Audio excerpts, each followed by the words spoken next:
Hello and good morning. Today I'm going to talk about circumcision in Great Britain. As I've mentioned before, I want to start talking a little bit about circumcision in various countries and the attitudes and history and things like that. So, Great Britain, throughout the ancient history and the Middle Ages, Renaissance, all of that, circumcision was unheard of in the general population. It was pretty much exclusively a religious ritual carried out in the Jewish community. So the rest of the people throughout England would have known of circumcision through the Bible. So they celebrated the feast of the circumcision of Jesus in their calendar of liturgical feasts, and they would have read about it through the Bible, the Old Testament, Abraham, things like that. But nobody was practicing it. Then throughout the Victorian era, so throughout the 1800s, people started looking at various things, and in a certain way, they became obsessed with cleanliness. Now, as they kind of learned that cleanliness helped prevent disease and things like that, and this was a newer concept in medicine. When you read about the history of medicine, you'll see that in previous times before, like when going from one surgery or one patient to another, people didn't even wash their hands. They didn't see this as a necessity. But as germs and things like that were discovered, they came to see this as beneficial. This also translated into kind of almost becoming an obsession with cleanliness and things like that. And in the Victorian age, it also became cleanliness and morality kind of started getting linked. So being clean and pure was a way of showing your moral superiority or something along these lines. And so the Victorian era became rather obsessed with some of these practices. And there were many, when you look at history, there were many different practices that became very popular during this period that we would consider very odd today. But since we're just talking about circumcision, that we want to talk about, they started proclaiming circumcision as almost like a magic cure-all for all kinds of issues.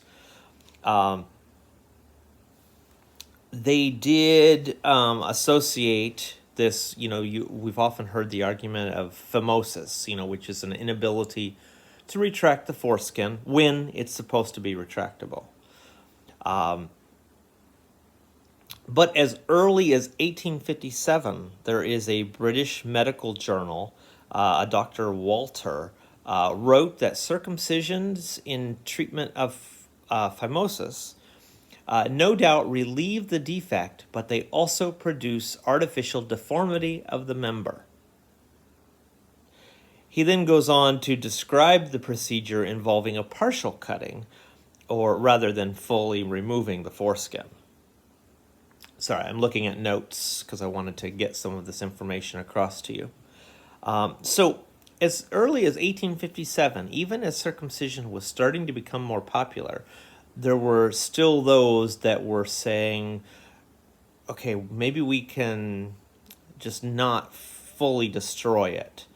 And what he's talking about, partial, is what later became known as the dorsal slit, where they just enlarged the opening by a single cut rather than removing the foreskin. So this still preserved the foreskin while helping the problem that they perceived. Um, even then, it was seen by many as people were too concerned about this as not really being a problem and things like that. So it was never universally accepted, even as it became popular. It became much more popular in the United States, even as Britain was gradually turning away from the idea and seeing that there was actually no reason for it. Three reasons that I found on the internet where it talks about some of these reasons is that, this obsession with cleanliness and hygiene became more obsessive in the United States than it did in Britain. And the United States also started really having this idea like surgery was this magical cure and fix for everything. Whereas in Great Britain, they were having a more tempered approach, whereas surgery when necessary, but universal routine surgeries, we shouldn't really be doing that. That's messing with the natural order of things. People that became suspicious or had issues with circumcision being universally practiced became more and more vocal. As early as the 1930s in Great Britain, whereas in the United States it continued to get more and more popular during this time.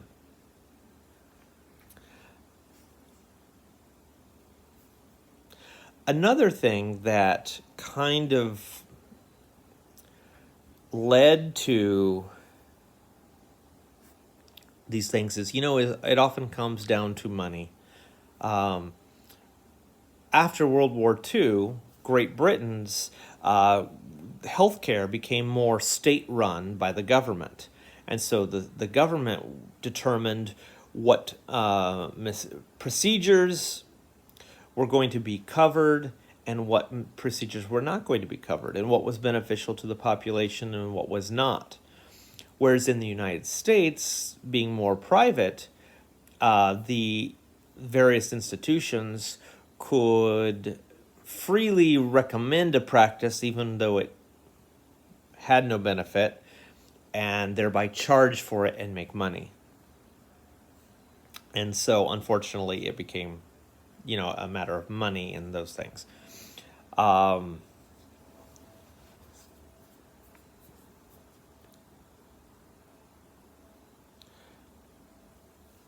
yes, and then after the 1900s and especially into the 1930s, everything, this decrease in just routine surgical procedures, it became a more divergent path between Great Britain and the United States. You can still see it today when you look at not just circumcision, but medical interventions in general. There is a big difference in the United States versus Europe, where people want to go overboard in the United States and do everything possible to prevent everything they possibly can, even when there's no practical justification for it. Whereas some of the European medical systems have a more common sense approach with things. And some might argue that this comes down to money. But yet, at the same time, do we want things to be more affordable? Or do we want, everyone have all this testing for a 1 in a million possibility? It's these kinds of things that people still debate on how this should happen. You see it in circumcision. People say, oh, they'll have problems. So they do circumcisions with this mistaken idea that it's going to cause problems later. And that's why we have to try to eradicate this belief, because it's incorrect. Now, as for numbers, in Great Britain, as I said, throughout the Middle Ages and everything, the only people that were practicing circumcision in Great Britain would have been Jewish communities. Outside of that, it was unheard of. So I found it says a survey on sexual attitudes in 2000 found that 15.8% of men or boys in the United Kingdom ages 16 to 44 were circumcised by their parents' choice, while 11.7 of 16 to 19-year-olds and 19.6% of 40 to 44-year-olds. As you can see, these numbers are showing that the older the group was, the greater the percentage of those circumcised. But yet still it's less than in the United States.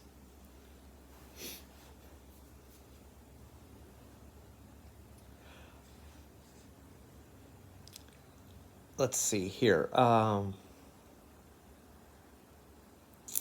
Okay, so here it shows the big drop. It's reported that the proportion of English boys circumcised for medical reasons had fallen from 35% in the 1930s, and this is when it was still very popular and before the nationalized medicine had taken place in Great Britain. So it was 35%. And by the mid-1980s, it had dropped to 6.5%.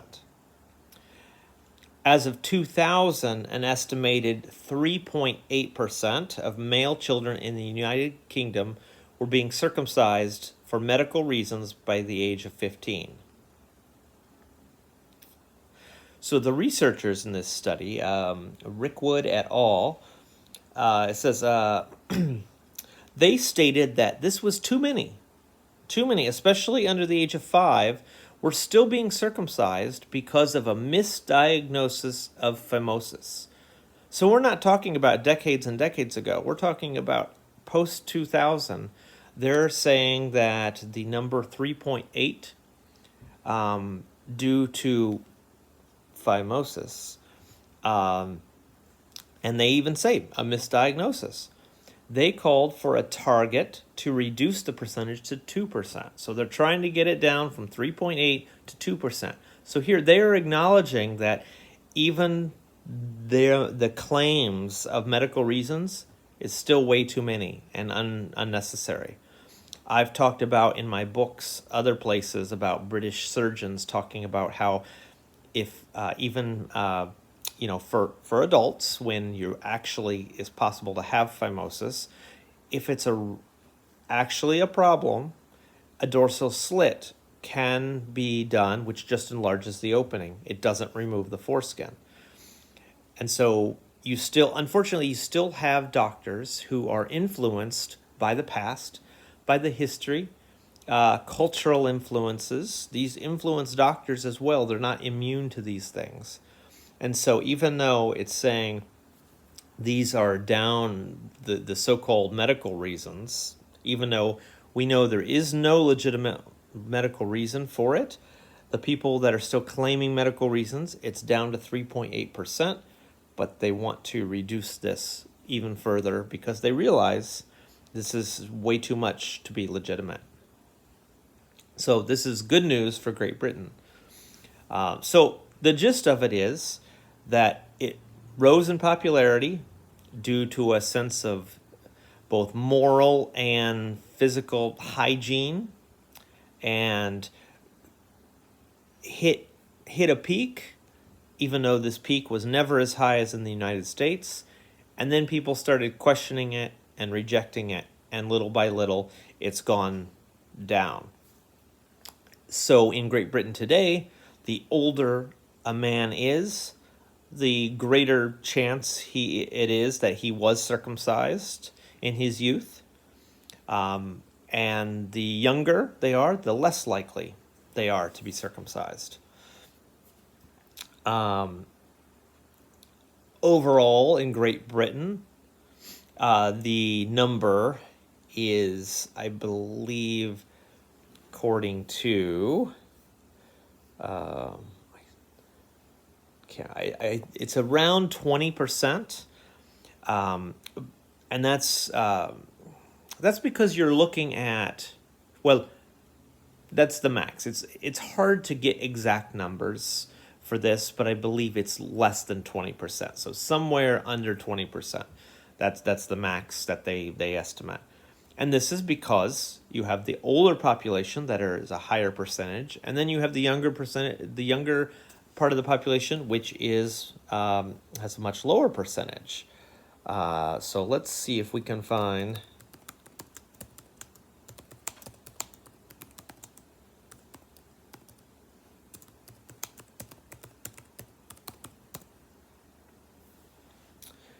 Yes, it looks like, according to some population health metrics at Biomed Central, it's putting it at 20.7. So, okay, so again, every place is going to give a slightly different number.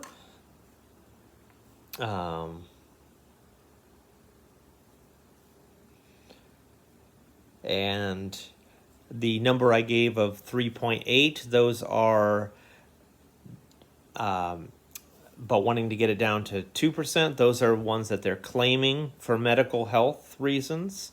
Overall, I'm seeing it saying that according to a 2012 numbers, it's about 9% are now circumcised around at birth. Now, this is probably because these numbers are going to be higher because these are including the medical reasons as well as the people who do it for their religious and cultural reasons, such as Jewish and Muslim populations. So, Great Britain still has some work to do in eradicating circumcision completely, but as you can see, the numbers are much less, and the British people became much more aware of what a terrible thing it was and are trying actively to get rid of the procedure. So that is your brief little history about the numbers for Great Britain and circumcision. Let's continue our work to learn about the foreskin and to protect it against those who wish to do it harm through circumcision. Have a great day.